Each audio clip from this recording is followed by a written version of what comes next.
Hello, everybody. Welcome to the 15th module of our telecourse, The Way of the Psychonaut. The name of today's program is When the Impossible Happens, Anomalous Phenomena in Holotropic States of Consciousness. So before I start talking about the subjects, I would like to take us back to the book of Thomas Kuhn, The Structure of Scientific Revolutions, that we talked about in previous modules.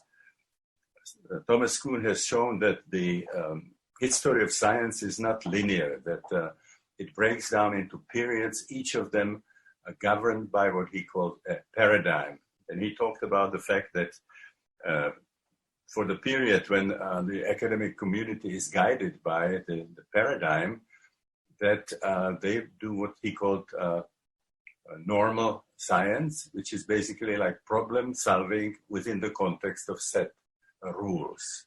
He compared it to the play of chess. Then he talked about the fact that sooner or later anomalous phenomena would come, some observations for which the existing paradigm does not have any explanation. And initially this is dismissed as bad science, as maybe scam, as maybe product of somebody who's crazy. But if the observations continue, then it becomes clear that the scientific paradigm is in crisis. And that he called abnormal science, when there's a lot of anomalous phenomena. And during that period of abnormal science, more and more wild alternatives are being suggested until a new paradigm emerges that then governs the science for the next period. So it is clear at this point that we are in a period of paradigm shift. We have a large number of anomalous phenomena. This first happened in physics, and it ultimately led in a complete change of our understanding of the material world. And something similar is happening now in relation to consciousness, the human psyche. Now, if we have a lot of anomalous phenomena, that's a major problem for the paradigm. I know a very good definition of anomalous phenomena, which is what is left when you apply bad theory or bad paradigm. So we'll look today at all kinds of observations that come from the study of holotropic states of different kind. This could be psychedelic sessions, this could be some powerful forms of psychotherapy like holotropic breath work, it could be shamanic work, and it could be also anomalous phenomena that we observe when we work with people who are going through spontaneous episodes of holotropic states through spiritual emergency, as Christina and I called it. Those states currently would be seen as manifestations of a mental disease because they cannot be explained by the existing paradigms. So the indication that there is some kind of a pathological process involved that will in the future be explained. Now, I have, during the 60 years of doing consciousness research, observed literally hundreds of these anomalous phenomena. And today I will be able to give you just a small sample of it. But I'd like to start by actually reminding you very quickly about some of these major anomalous phenomena that we have been dealing with already. So if we can first look at the picture number 2, it is the photograph of Thomas Kuhn, the author of Structure of the Scientific Revolution. The next picture is Swami Muktananda, the head of the Siddha Yoga lineage. This should remind you of two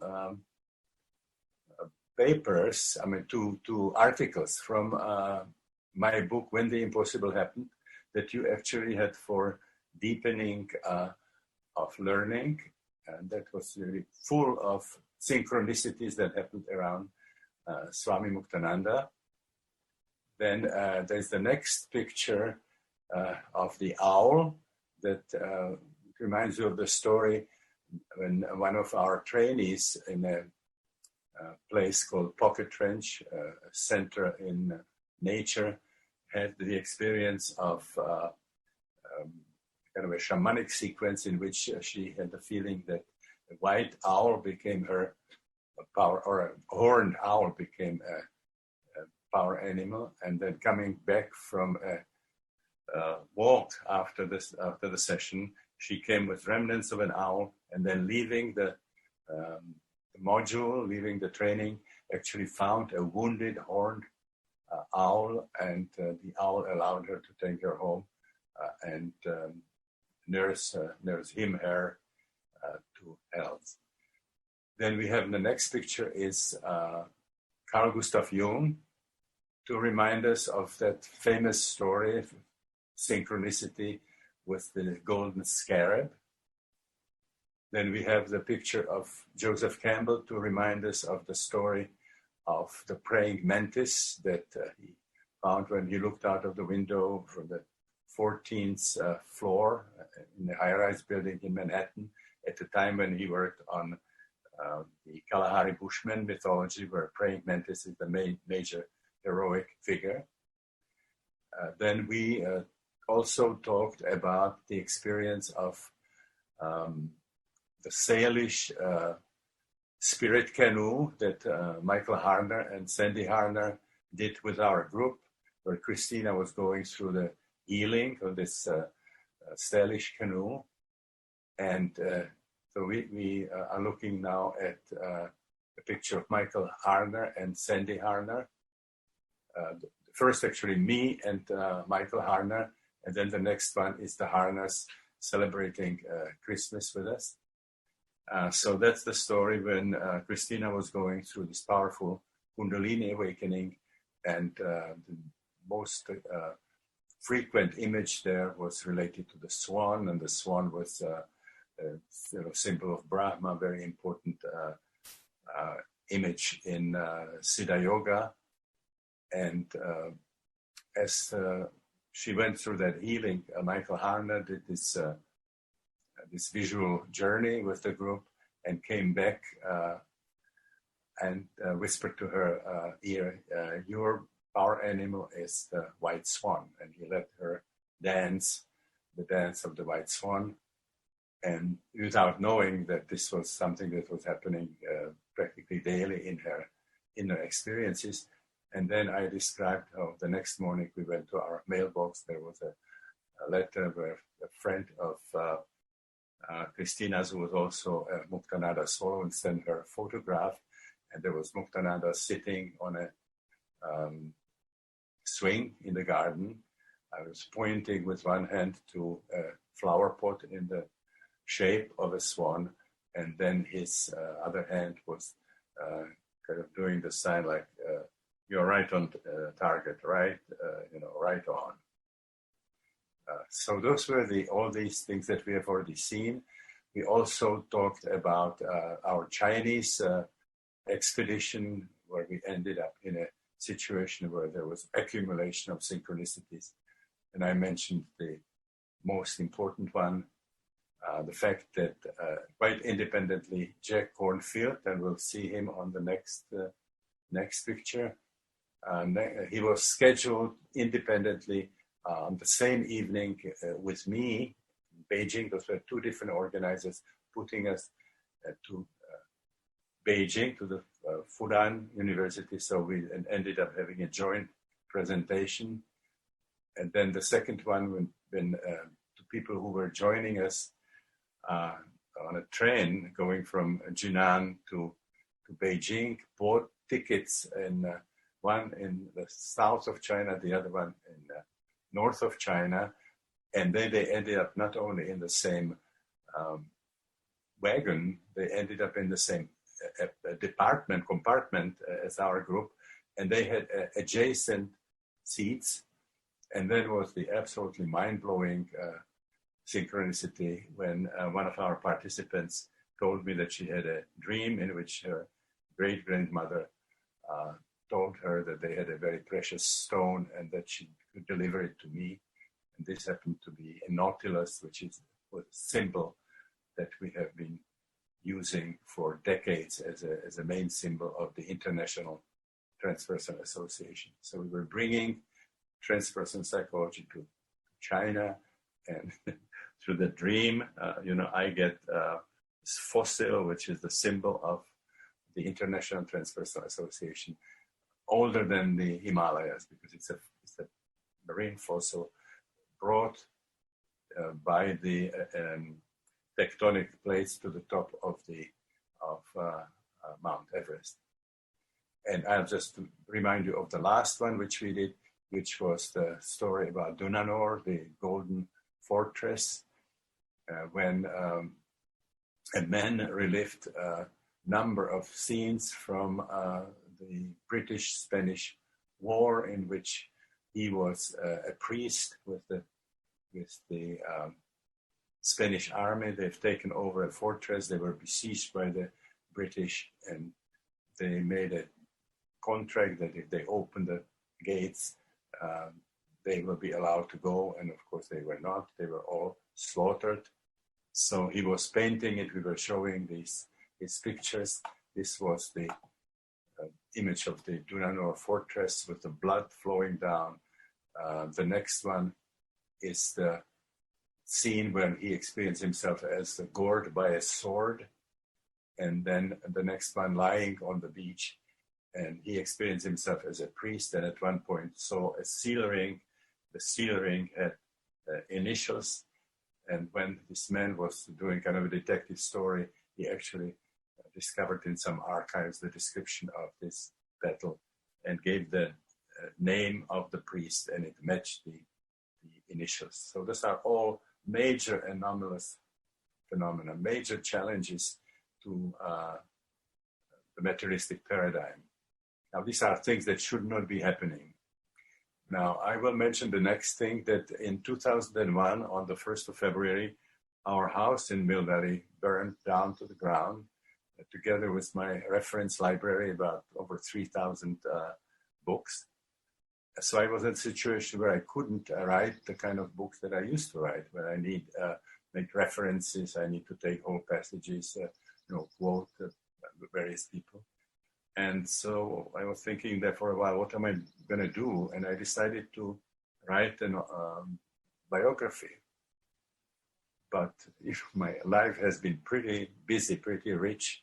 I have visited, part of our work, over 50 countries, many different adventures. So the question is, how would I cover that? And then I decided to just focus on the things that happened to us, that we have observed, that we have experienced, that current psychiatry and materialistic science could not explain. That would be considered to be impossible. So I wrote this book, which is called When the Impossible Happens, which is full of stories representing anomalous phenomena, challenges to the materialistic paradigm. So I will now talk about some of the stories that happened to me. See, the next picture we have is a place called Pechorskaya Lavra, which is like a center, spiritual center of Ukraine in Kiev. And it standing on a mountain, and the mountain is full of catacombs, it's caves. So the whole monastery, the Pechorskaya Lavra, is really under the ground. There are other things, there are temples on the top, there are factories making candles and icons and so on. But the main part is really a mountain which is full of catacombs. So this is Pechorskaya Lavra, and we see then also the the mountain, the drawing from, I don't know exactly what the date is of this. And the last picture shows what the interior of the mountain looks like. So this was a scene of my powerful past life experience with quite amazing synchronicities. I visited, and I think it was 58, I visited Romania, spent my vacation in Mamaia, which is a very famous Romanian spa. And on the beach, I met a couple from Kiev. He was a docent, and very quickly we started talking, and we found out that neither of us really loved communism, so we had a very, very close sort of base. And they were talking about Kiev, and they told me about this Pechorskaya Lavra, this amazing place with underground catacombs.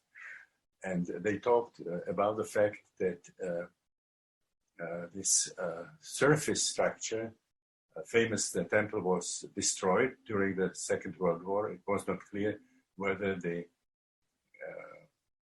Soviet army did it because they wanted to break the spiritual power of Ukraine, or whether it actually was done by the invading German army. And so when I heard the story, I had a very powerful emotional reaction and responded to it in a way that was not very, very clear to me. But I just had very strong need to go and visit Pechorskaya Lavra. And this was at a time when we couldn't even visit Soviet Union. We could go to some of the other Eastern European countries, but Russia was still closed.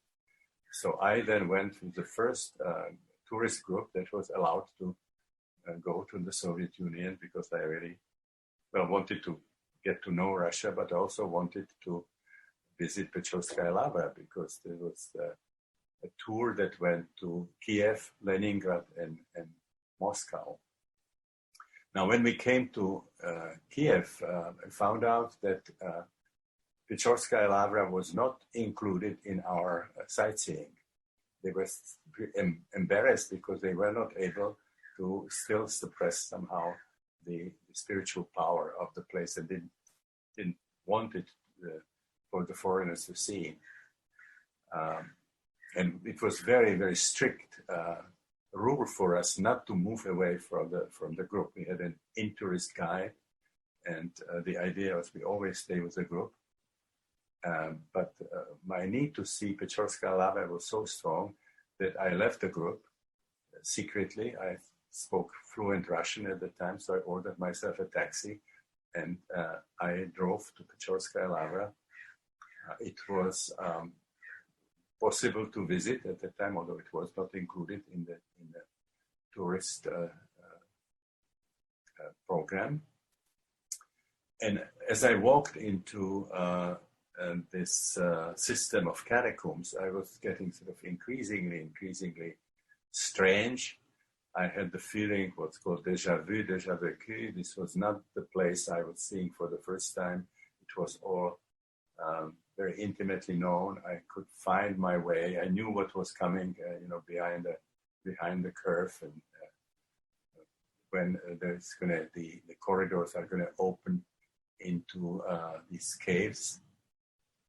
There were monks and nuns chanting. It was thick with the smoke of incense and so on. Very interesting scenery where these long corridors were lined with open coffins, and there were mummified monks.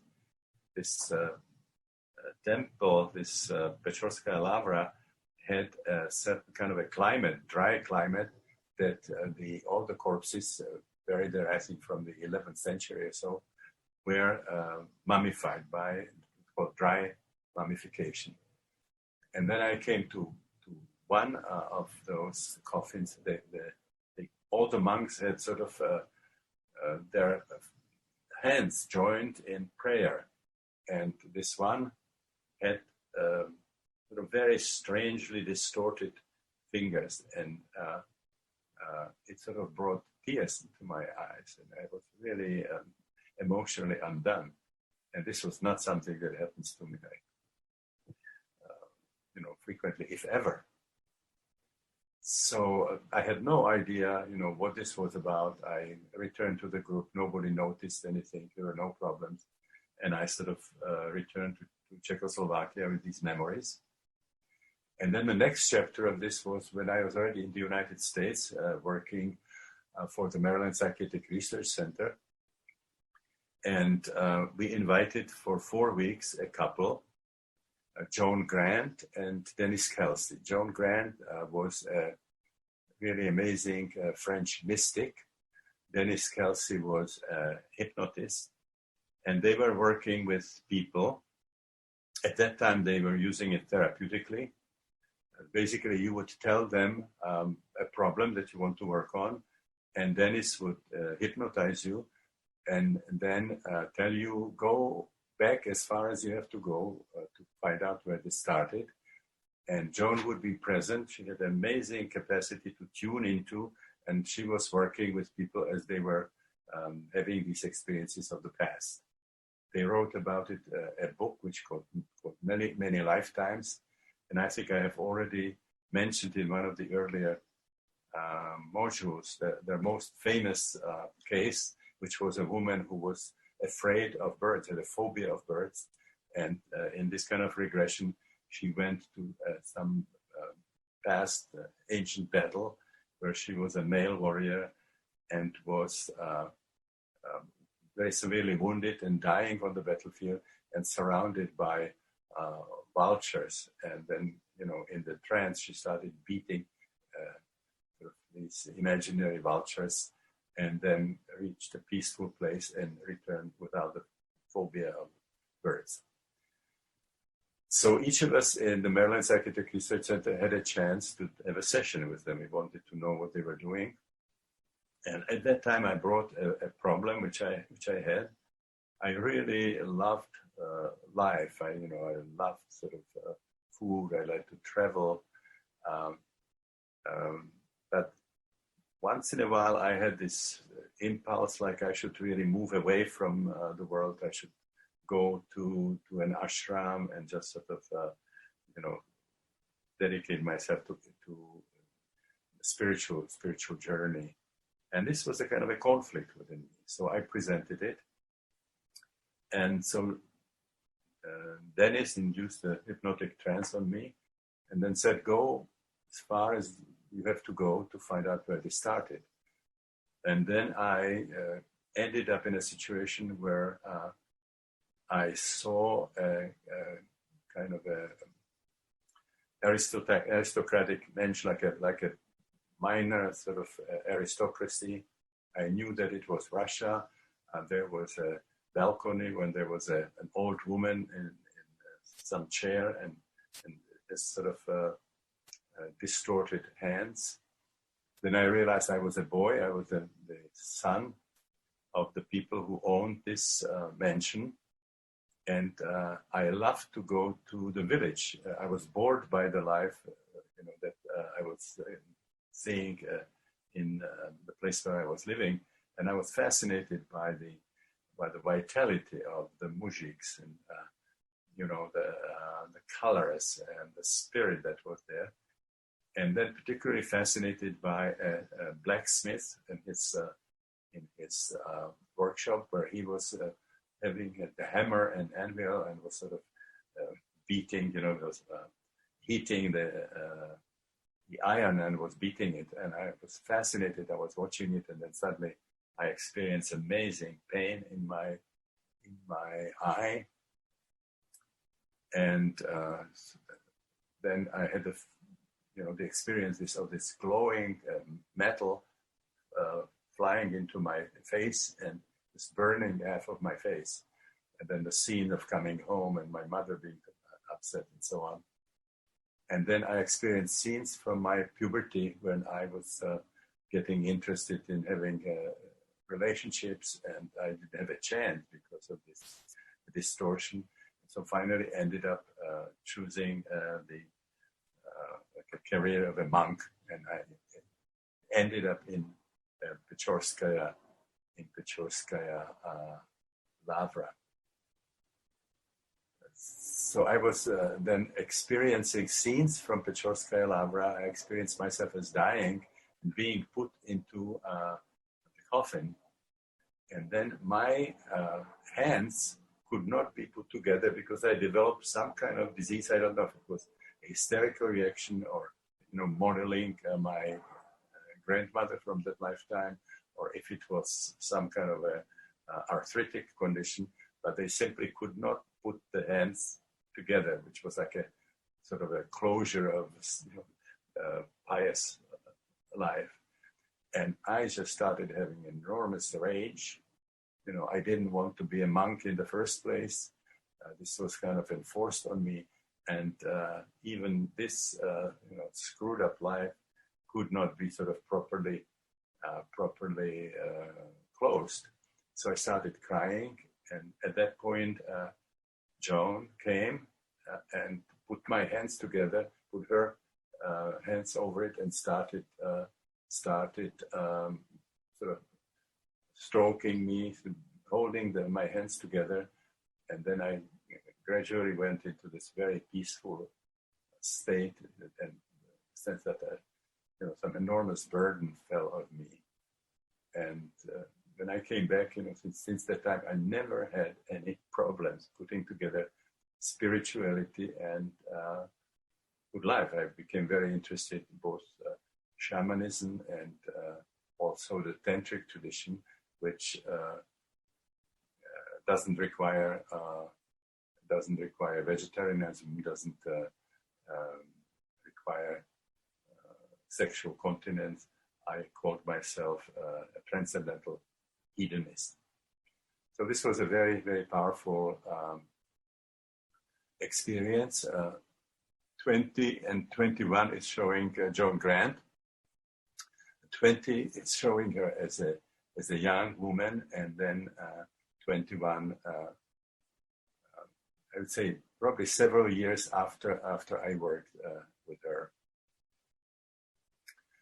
So I will also mention another synchronicity very, very briefly.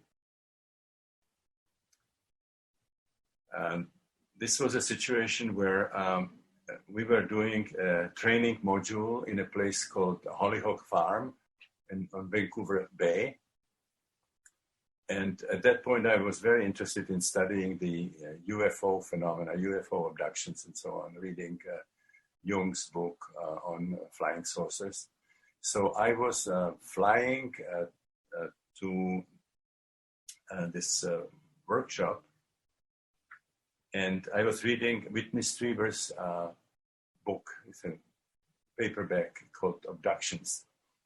And there's one page out of 400 that describes the first sighting of UFOs by a pilot, and it happened near Mount Rainier.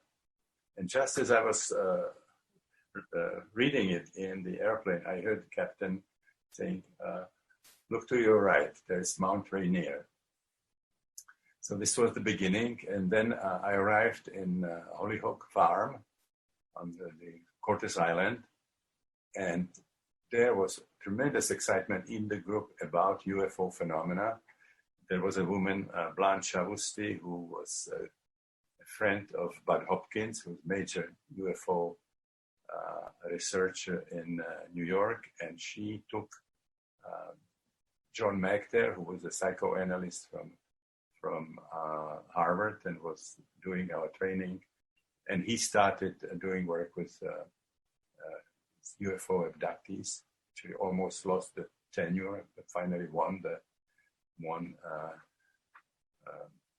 suit because they wanted him to treat these people as psychotic and put them on tranquilizers. And he was saying, "Oh no, these are anomalous phenomena that we cannot explain," and he insisted that he had the right to continue. So he was there. And then Anne Armstrong came, very, very fascinating psychic, and she could sort of give psychic talks about any subject that you would bring. And of course, people said, do it on UFO, do it on the abduction phenomena. So did that. So we were all sort of full of these, discussions and insights about UFO phenomena. And then from there, we went to Eugene, Oregon, where we were doing ITA conference, International Transpersonal Association, which was on addiction, called Mystical Quest, Attachment, and Addiction. And then the first morning of the conference, there was a sensational article in I think it was called Oregon Herald, that a pilot who flew over the Oregon desert saw an incredible diagram there, very, very perfectly executed, of the size of 4 football fields that represented the greatest tantric yantra, which is called Sri Yantra. So Sri Yantra is the most sacred symbol of the tantric tradition, say yantra. That has 9 triangles, 4 and 5. I think 5 are pointing up and 4 are going down. They intersect in very interesting way, and it's quite a sophisticated meditation and teaching device. So the yantra that we see is one that we have at home. We bought it in Kathmandu, hand painted. Quite extraordinary piece of work. But you can see the design, and then this is another. I don't have the original article when it came out, but this is a tendency to debunk it, to say that this was not a supernatural thing, that this was a work of 4 artists, for painters. But the whole situation was that when we went to Muktananda, he was giving names to people, and he called us Shiva and Shakti. So when we were showing up, we said, "Oh, Shiva, Shakti," and this is a symbol for Shiva Shakti in union. And so here we were starting a conference, a major conference, and then the morning of this conference, this gigantic image diagram of Shiva Shakti union sort of appears in the Oregon desert. So there were a lot of people who were into Siddha Yoga, and they said, this is Baba's work. There were all kinds of synchronicities around Baba. It was a spectacular thing. As I mentioned, the size of 4 football fields, perfectly executed with a kind of furrow, which was about, I think, 2 inches deep. There were no footprints anywhere. There were no tire imprints anywhere. It was just sitting there in the middle of a pristine desert. Okay, so we'll just continue now.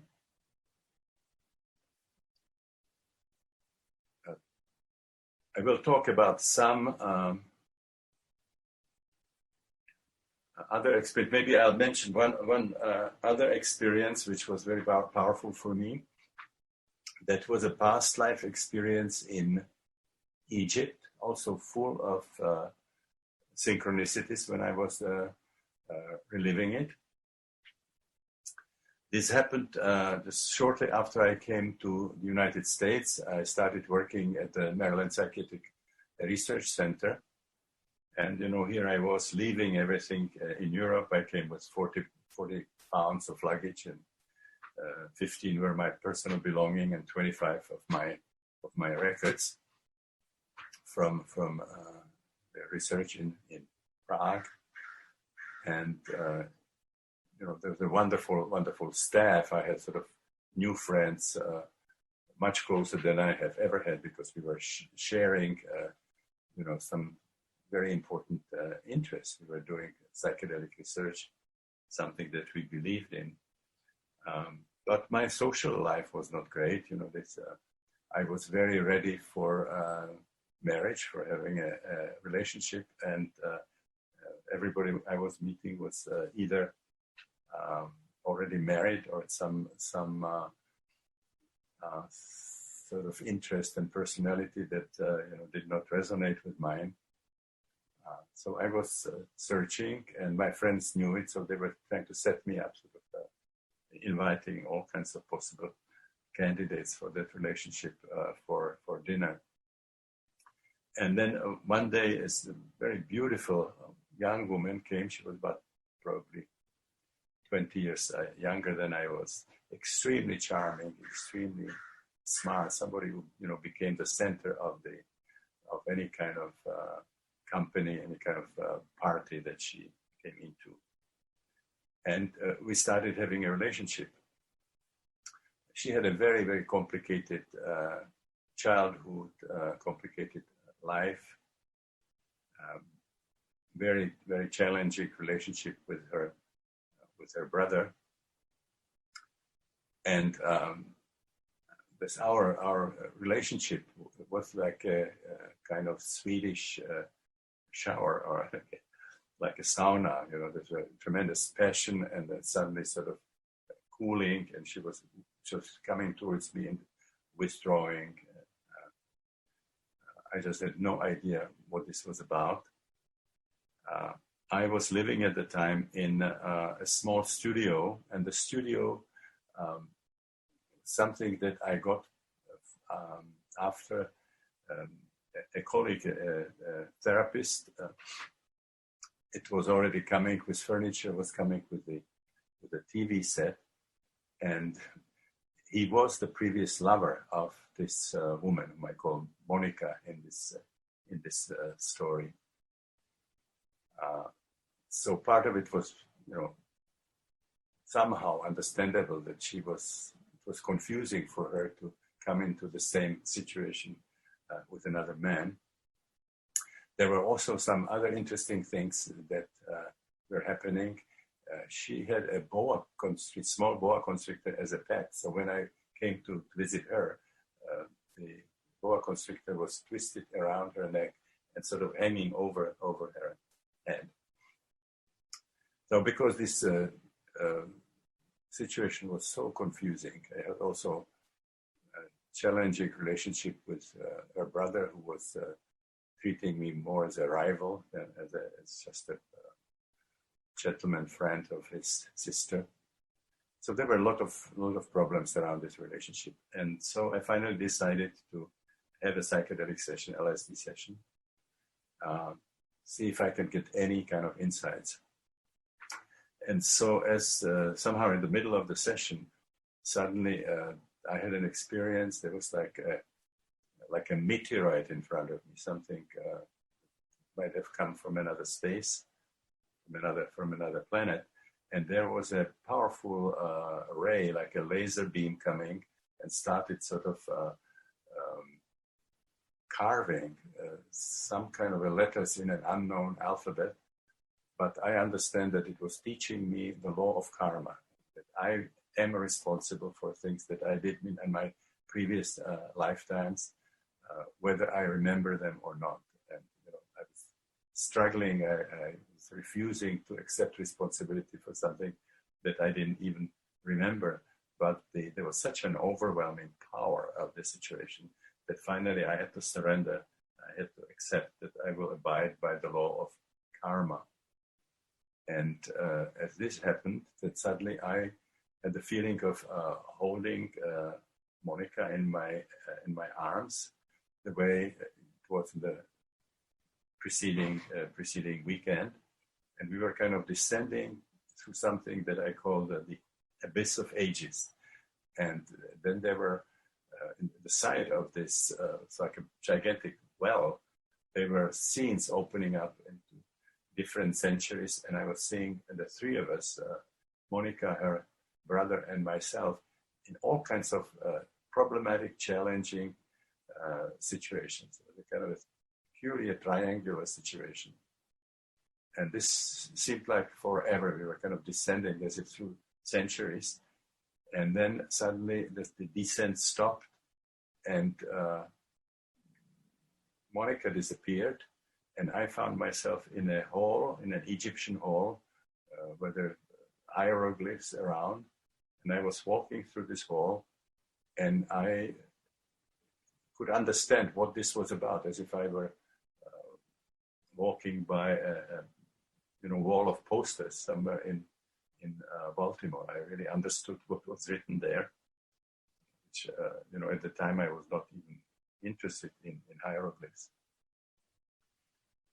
And then from the other side of this hall, another person appeared, started walking towards me, and stopped, maybe 30 feet from me, and was looking at me. So like a interesting kind of a standoff situation. And I realized it was Monica's brother from that lifetime. I got some insight that we were 3 siblings in some kind of aristocratic family. And I was the older brother, which means I got all the privileges, not only the inheritance, but there was actually a law to marry my sister. And so he became extremely jealous of the privileges which I had as a first born. And I was standing there, and I said, I don't know what is happening here, what the situation is. I took this weird drug somewhere in the 20th century. I understand we've got a problem, and I'm really willing to do anything that has to be done to straighten this up.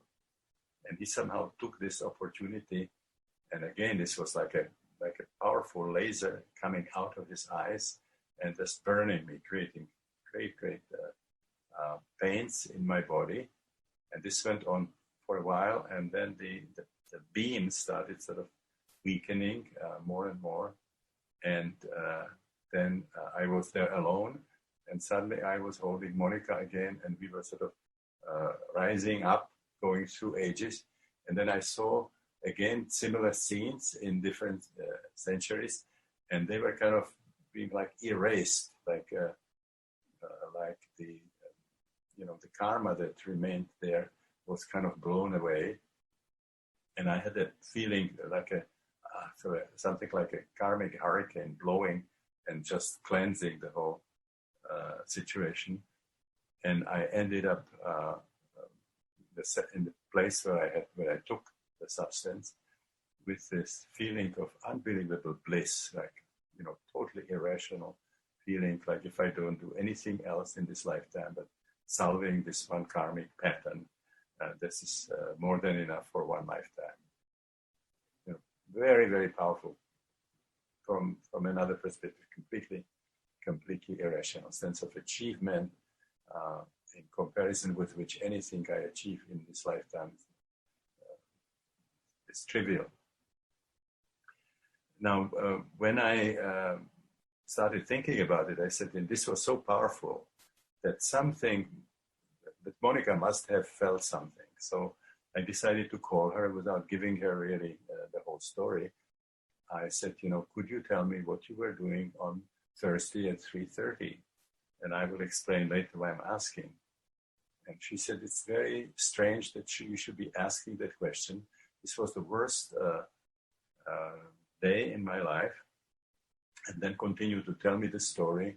She got into big problems with her boss, and he fired her.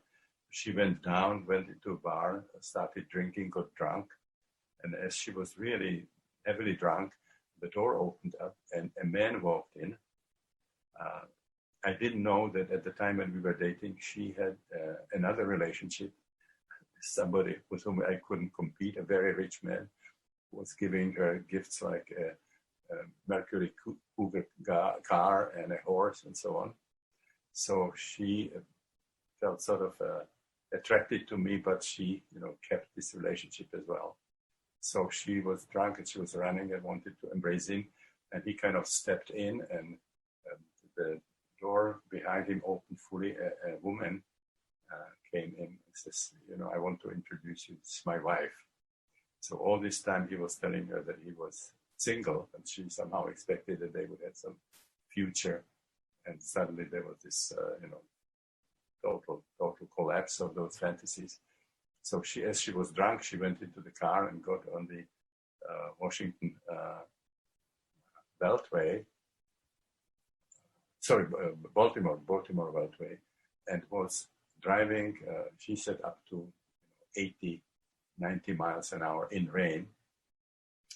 And then suddenly, just at the time when I had the feeling that I completed this karmic situation, she suddenly started having my image and say, maybe there is still something in my life. And then she, as she was thinking about it, she slowed down the car and took it off the Beltway, parked it, and slept and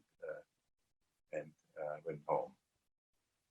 So this was one of the many situations that I saw where if a karmic pattern is resolved, that something synchronistically happens to the people who are our partners, karmic partners in that situation. Something very difficult to explain. And I was very excited when I discovered the Bell's theorem that is now, confirmed. I think I talked about it also. This is now very, very important in the work of quantum physicists like Amit Goswami, like Erwin Laszlo. These are experiments that are showing that the universe is radically non-local, that distances really don't mean anything. And it has been shown in physics for particles that are removed at a certain distance and still remain connected, so that the measurements which are made on them remain complementary. And so this was a very strange kind of parallel to the findings in physics showing that the universe really is on a deeper level non-local. The distances don't mean anything. I will take the interesting insights that can come that involve mythology. We talked about the fact that Carl Gustav Jung challenged Freudian psychoanalysis by claiming that we don't have only the individual unconscious, which is a derivative of postnatal biography, but that we have something that he called collective unconscious.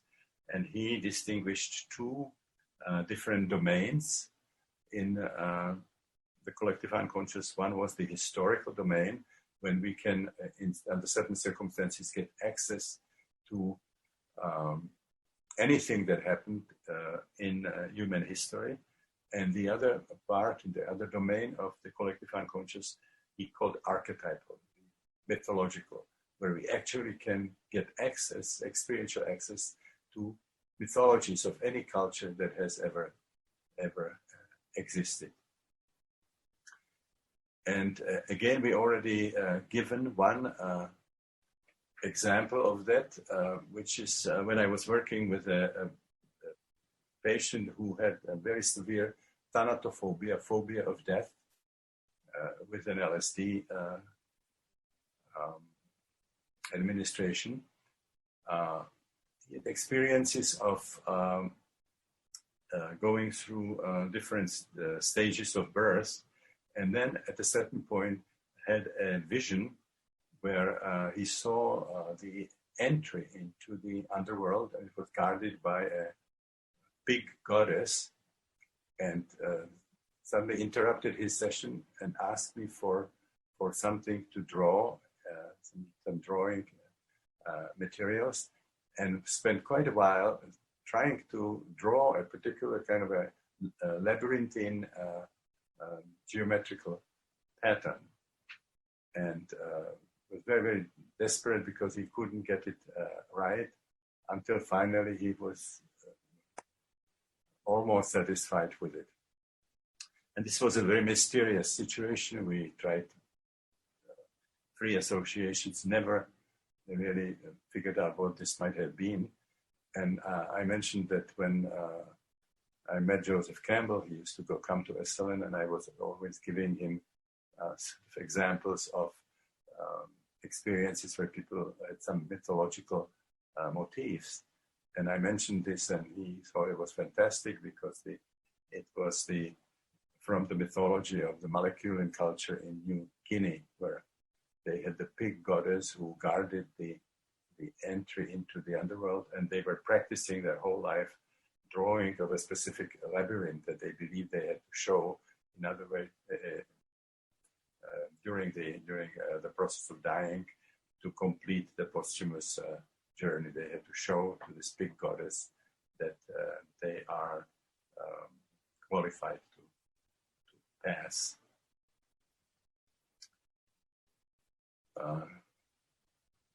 I will just mention again briefly two other situations that involved mythology.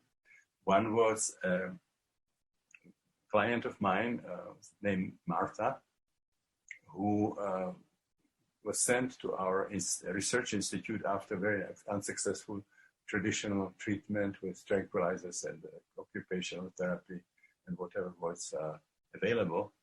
And her problem was that she had very strange distortions of her body image. She said, my body doesn't feel like the way it should feel.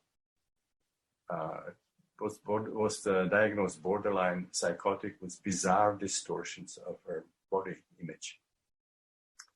And so in one of these, I should say a few things about her story. She had a history of, as a little girl, of sexual abuse by her cousin. And then very traumatic situation in the place where she was working, where she fell in love with a very good-looking man, very attracted to him, but could not make a commitment to marriage. And now in one of these sessions, there was an intensification of these weird symptoms, and she was feeling more and more distorted, more and more like she shouldn't be feeling as a human being, and wanted me to terminate the session. I somehow talked to her, we'll stay with it and let's find out what this is about. And so she stayed, and it was getting clearer and clearer. And then what was a very distorted body image of a human being started becoming a perfect experience of becoming a tree. And again, at the beginning, she was afraid. She said, I have the feeling I'm turning into a tree. I said, don't be afraid, you will not turn into a tree. You will just sort of experience yourself as a tree, and that's great. Let's look into what it means. And so she did it, and then she started enjoying it more and more. And then she started feeling that in her, at the top of the crown of this tree, there was photosynthesis happening. So she felt a connection to the solar energy that was coming, and then she felt a sap circulating in her body, and she felt the connection with the earth, where she was getting the water and the minerals. But then a mythological dimension came into it, when this sun was not just a physical sun, but it was like a source of creative cosmic energy, and the tree was increasingly had an archetypal quality, like a tree of life. And the connection with the earth there was a goddess, there was a mother goddess like Gaia, and then she sort of really ended up in a sort of standing, like a tree in a very blissful situation. And then later understood that there was a even deeper sort of meaning to it. She connected with the mythological story that she found in Ovid's Metamorphoses, which was a story of a nymph, the daughter of the river god, who had many suitors, but was refusing them. And then Apollo became interested in her and was chasing her, and she was desperate, and she prayed to the earth to help her in the situation. and she got transformed into a laurel tree as a protection against, against these kinds of male impositions. So that was another very interesting situation that involved mythology. And another one, again, was my personal experience. When we went to Australia, I always read about Uluru, about Ayers Rock, this incredible monolith, which is in the middle of, thousands of miles of the Australian desert, which is the cosmic mountain of the Aborigines. So we went to Alice Springs and drove through the desert to Uluru, and there was a motel about 400 yards from the monolith, and I had some leftovers of the Czechoslovakian LSD. We were the only other country that legally produced LSD. I had unlimited access to it. So I decided this is a great opportunity, for a session. Christina at the time was going through powerful Kundalini awakening, so she had, more experiences that she felt comfortable with without anything. So in this kind of situation, I had the experience of visiting what's called the Algeringa, the dream time, meeting the characters, which are there, including sort of giant figures and so on. And initially, I felt attack of these mythological beings, not allowing me to enter the dream time. And I sort of had to explain. I said, I'm not claiming anything. I just I'm on a spiritual journey. I came to learn. Could you please, allow me to learn? And then I finally was cleared, and I got the permission. And so I had a really powerful experience of this dream time realm. And then I will sort of make it short. But we then climbed this Ayers Rock, Uluru. And in the middle came kind of a windstorm, which was not overwhelming, and I sort of managed to climb up, but Christina couldn't, and she is getting the message: you don't belong here. You can't go up. At the same time, there were some tourists, and among them women. One of them had a T-shirt, and I climbed Ayers Rock. They had no problems getting there. Obviously, these they were not sensitive enough to respond to these taboos. But then we found out when we drove the car around Uluru and borrowed a little booklet that described the rock and the mythology associated with it. And we found out that actually, climbing Uluru was not allowed to women. This was only for men, and I somehow deserved it by this pledge that I made in the dream time. And then we were driving around, and they gave descriptions of these different formations, fantastic formations meant for them, the different forms of mythology associated with them. And one of the powerful experiences I had in this session was I experienced meeting what I call Great Mother Kangaroo. And I experienced myself as a kangaroo being born by this kangaroo goddess. And, the birth was extremely easy, but there was like a really formidable journey, hero's journey to get from the genital to the kids to nurse. That was the difficult part. And so one of the things that happened, we saw a cave which was called the Kangaroo pouch, which was where they were doing the initiation. Then the other thing that we read in that little booklet, something that I experienced during the night without knowing it intellectually. That was, I experienced this whole Uluru as a gigantic sort of archetypal reptile, which was related to destruction and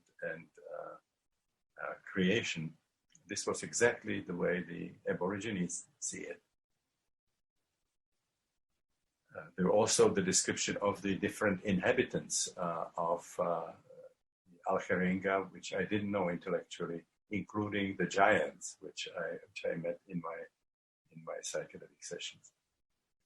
So these are, again, two additional examples how you can get deep insights into mythology of cultures that you might not know at all intellectually.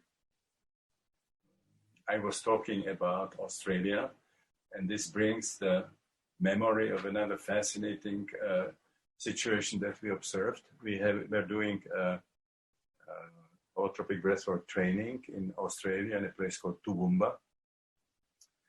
And one of the women there had experiences from the Aboriginal history. She didn't know she was connected in any way biologically to the Australian Aborigines because she was adopted right after she was born.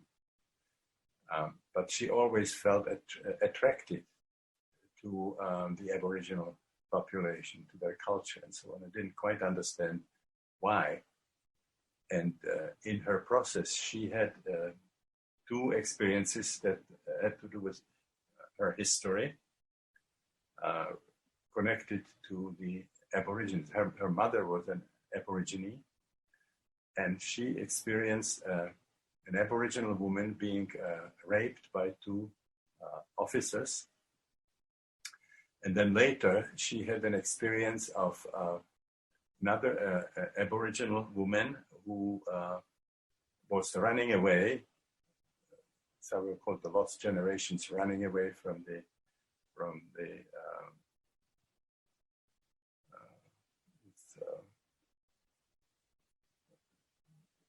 the places where they were put. So this was the first experience that she had in the holotropic breathwork. This was the rape by an Aboriginal woman by two officers. And then there was one scene that was going even further into the time of the lost generation, when the Aboriginal people were put into a special kind of asylums and removed, from their own land, and they were kept there, and they were punished very severely when they escaped. So she had the experience of an Aboriginal woman who escaped with her children, but they were caught and they burned her feet with gasoline so that she couldn't escape anymore. So she had that powerful experience, and she didn't know what that was about. But at a certain point, it dawned on her that she might be at least partially Aboriginal. And so she did this whole very complicated kind of detective work, where she finally was able to identify who her mother was. And actually, she was raped in a way, exactly in the way that our trainee experienced it. And then this was the situation that went one generation back. This actually happened to her ancestor, that she was escaping with her children from the whatever the asylums were called, and her feet were burned. But as a result of it, she was finally able to reconnect to some of the people from her family and maintain a connection with them. But the impulse of pursue that and find out who she really was came from these very, very deep sort of insights and intimations from her holotropic breathwork sessions. We have been talking a lot in these modules about reliving birth and prenatal state and sort of going back into one's biological history. So I will just give a few quick examples of that. The first one would be some kind of confirmation of the fact that reliving of birth was an authentic experience. We had in our German speaking training a psychologist, extremely bright, but very critical, very great challenge for him to accept that there was something beyond what we are teaching at the universities. And certainly possibility of reliving birth was one of them. But then he had a session, holotropic breathwork session, that took him into birth, and actually very, very intense, so that we needed 4 people, to contain him. He was fighting with us, and later said that this is his pattern, that he likes to have challenges in life. He feels unhappy if he doesn't have any problems. So he was experiencing it, and seemed to be very, very believable, very, very authentic. But then when we were talking about it, sharing it in the group, he said, Stan, there was one aspect of it that I don't understand. There was a penetrating smell of fresh leather. Is that one of the symbols of birth that you see? I said, no, not really. This is the first time I hear about it. And if anything, that must have been something that came from the context, from the situation, but I had no idea. And so he then called his mother, and his mother said that when she was pregnant, she was working in a leather shop, making what's called lederhosen, the leather pants, like in Tyrol. And she was very inexperienced, and as she was working at night, and suddenly she was getting pain in her belly, and she didn't connect it to birth. She thought it was just some kind of indigestion, and then actually the birth was fairly powerful, but it was completed, without any external support. So he was born into this shop that was making and selling these leather merchandise articles.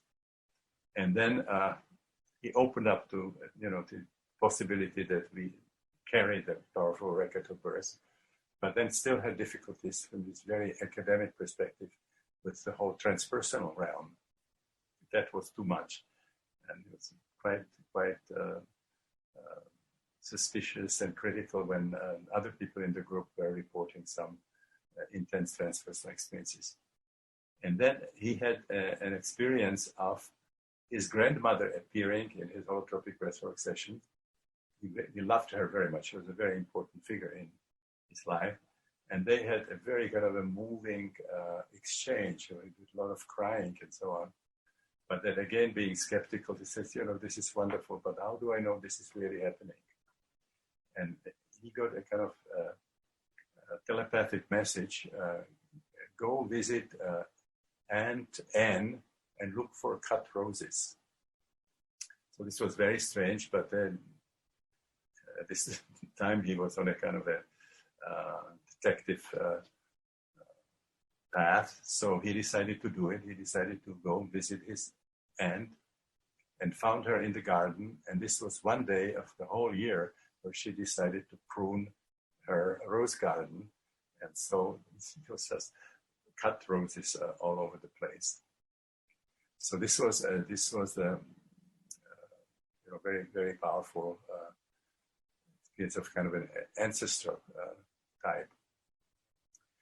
Then I would like to mention another interesting situation. There was a man whom I worked with who, at one point had the experience of being in a kind of a spheric space, and he was hearing sounds that were kind of distorted in a way that happens when they use special effects, kind of an echo effect, what they do with music.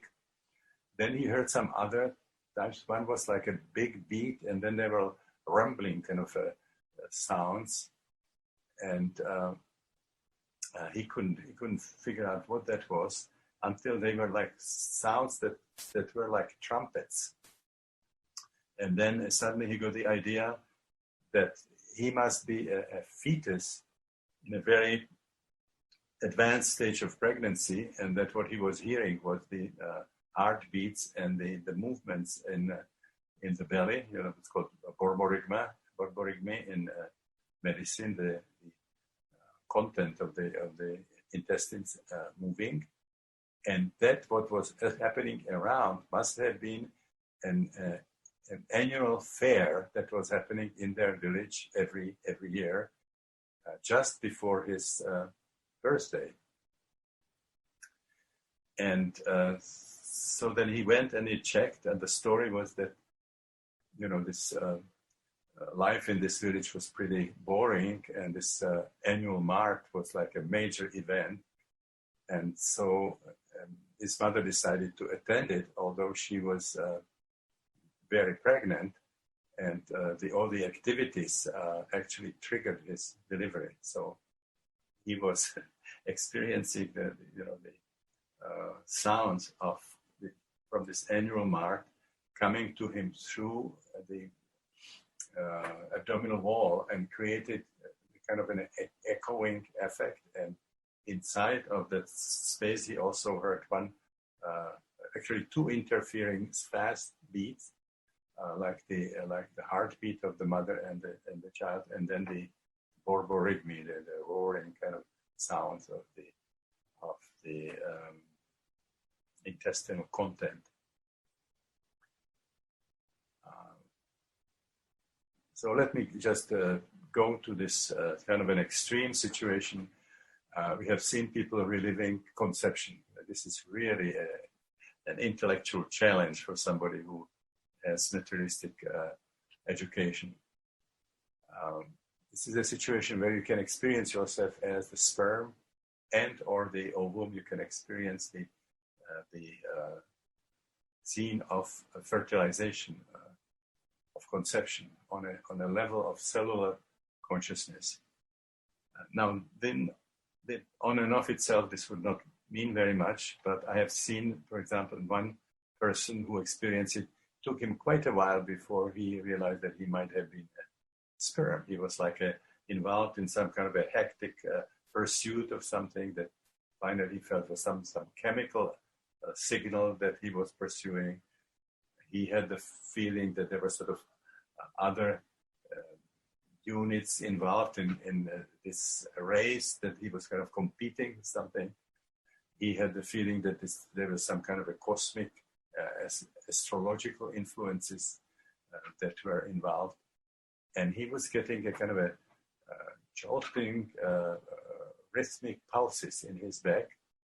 And then finally at one point he asked me, does the sperm have something that sort of gives it like a jolt?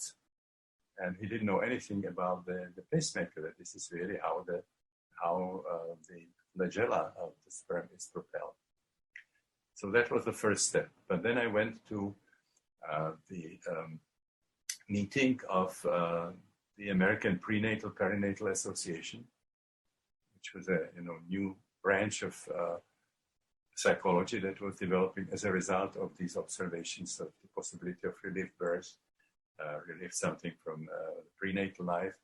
And these were meetings of obstetricians, gynecologists, midwives, and so on, people who were doing consciousness research, therapy, and so on.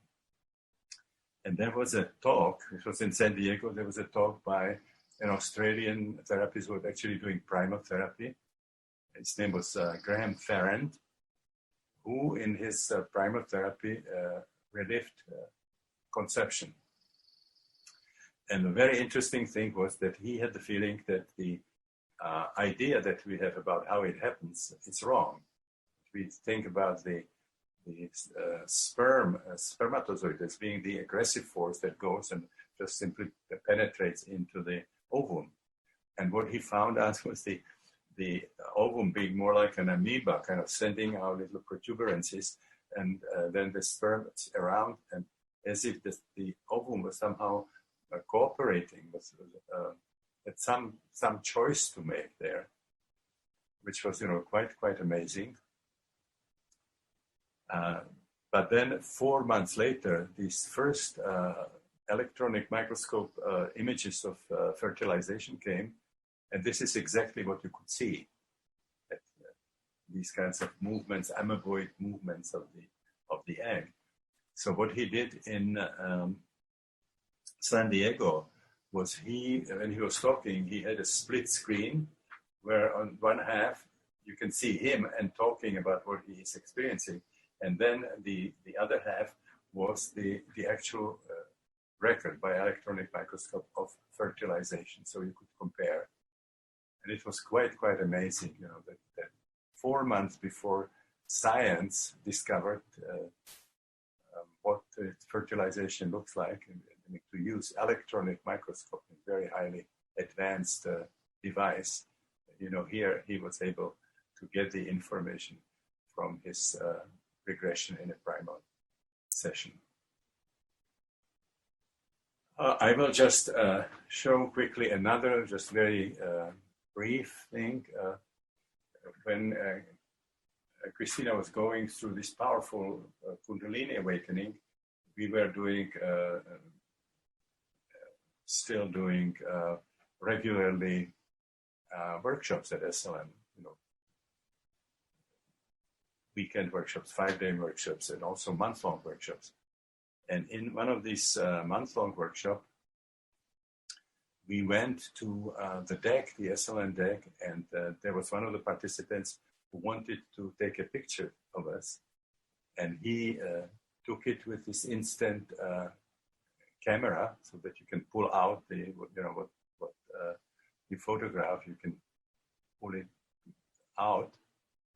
And so he pulled out the picture, and it showed that Christina's chakras were lit on it. So then became very interesting. There was a group of people who wanted to see it, and in Belgium they claimed they were developing camera that can create these sort of pictures of subtle energies of the body. And they concluded that there was nothing in the visible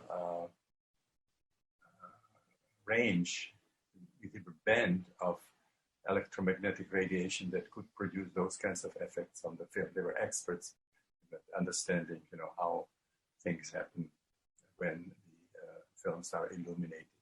So this is the picture that came out of the camera. So the way I would conclude here, there's so many anomalous phenomena. This is just a very small fraction what we showed in the previous modules and what I was able to tell you today in the short time that I had. I have hundreds of these kinds of observations. Find some more in the book when the impossible happens. So what this means, that we need a paradigm. I mentioned that anomalous phenomena are something that remains when you apply a bad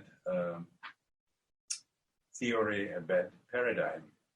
So this last picture shows the kind of changes that we would have to make to accommodate all these observations from holotropic states of consciousness that we see in psychedelic sessions, that happened in thanatology, the parapsychological observations, things that come out of experiential psychotherapies like rebirthing or holotropic breathwork. and also the kinds of things that happen to people who are having spontaneous experiences, which means spiritual emergencies. So any type of these experiences presents major challenges. So we need now to change the model, the conceptual framework in psychology, psychiatry in a way that it accommodated, that you don't have more anomalous phenomena. And as I mentioned before, we have now powerful influx of material from quantum relativistic physics that makes it possible to create really a new paradigm that would bring these observations from consciousness research and the challenging observations from physics and integrate them into one comprehensive paradigm. So what you see on this diagram there, those are the changes that would have to happen in psychology and psychiatry. So I will give you a little time with it. I will not read it.